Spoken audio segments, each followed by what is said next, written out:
Hi, I'm Travis Luther, and today we're joined by attorneys from Watson & Associates. The nation's interest in federal government contracting has significantly increased over the years.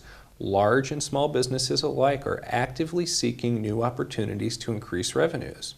The U.S. government is by far the largest customer of commercial services and products. Although a very lucrative venture, there are complex regulations and laws that contractors must face. In the current administration, there is a mandate for more scrutiny on federal contracts and performance.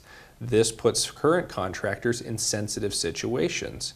Here with us today is Theodore Watson, managing member of Watson & Associates, LLC, a government contracting and business law firm. Theodore, thank you for being with us. Thanks for having me. So what types of services do the governments often purchase or contract for? Travis, the government purchases about every service or product that you can imagine. Everything from construction, IT services, engineering, bottled water, just about any possible thing you can think of. Mm-hmm. The best way to think about it, for example, if you think of an Air Force base, internally that base has to function separate and distinct.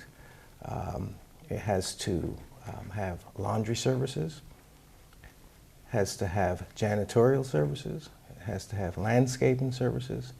So if you kind of use that analysis, you'll see how the government functions. And they have to use just as many commercial services or products as the commercial sector does. So if you think about it that way, you'll see why the government pretty much purchases just about anything. Mm-hmm. Now, we all know we're in a tight economy. I don't think it's a surprise to anybody that things haven't been as great as most had expected lately. Has this put any kind of limits on what government's purchasing or a squeeze on the possibility to gain government contracts? You know, that's an interesting question. And that's kind of a question that's going across the nation, both for contractors and people looking to do business with the government. My analysis and research tells me that government contracts will probably increase. Looking at the larger picture, what Congress is actually doing is downsizing the public servants, if you will, the typical civil service employees. And they're bringing in contractors to do a lot of that work. For example, when I was in the military, you had military people that were cooks and landscaping, etc.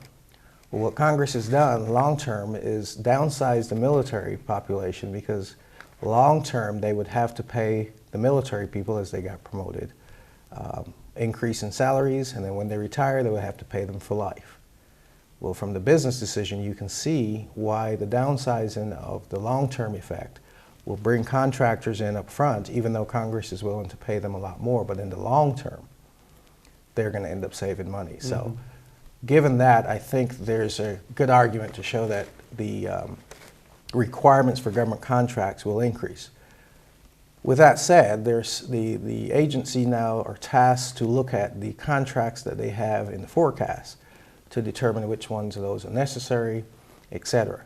The money that has been retracted from that has now been refocused to energy and those types of contracts. So you're not going to see much of a drastic decrease in government contracting.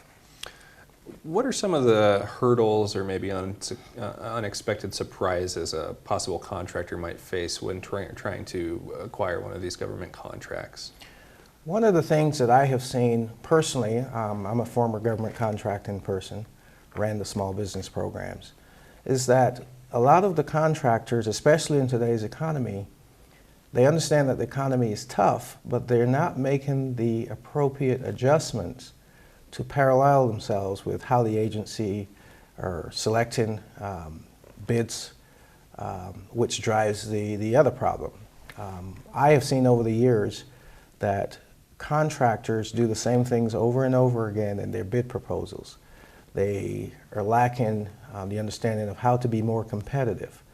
What are the regulations that the contracting officer and source selection officials have to look at? It's an alignment that I believe that both sides are missing. Mm-hmm.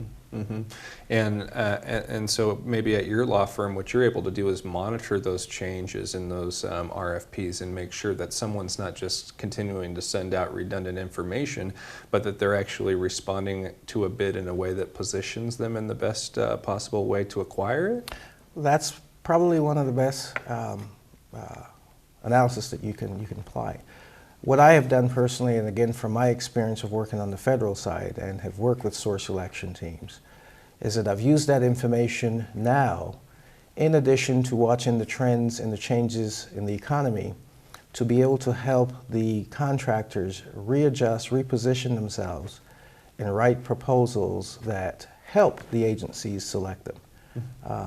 Again, the old way of doing things, if you don't get the results, you have to change what you're doing. And I'm finding that a lot of contractors are struggling with the proposal writing phase of it.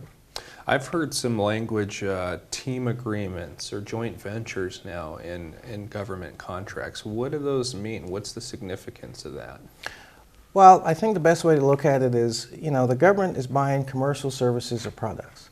The regulations have to mirror, if there's an expectation that businesses have to come and do business with the government, there are certain tools in the federal acquisition regulations. For example, you asked about teaming, joint ventures, and those types of things.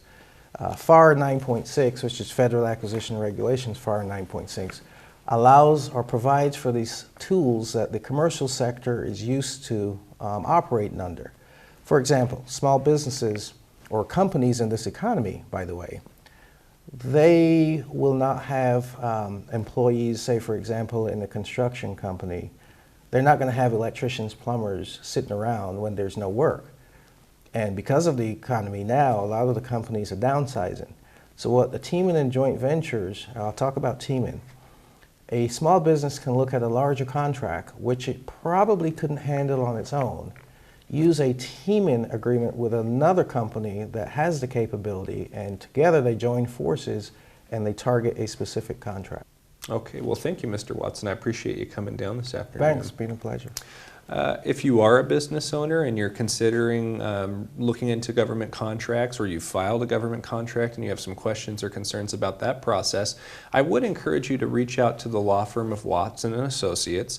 They can be reached toll-free at 1-866-601-5518, or you can visit their website online at theodorewatson.com. Again, Mr. Watson, thank you. Thank you, Travis.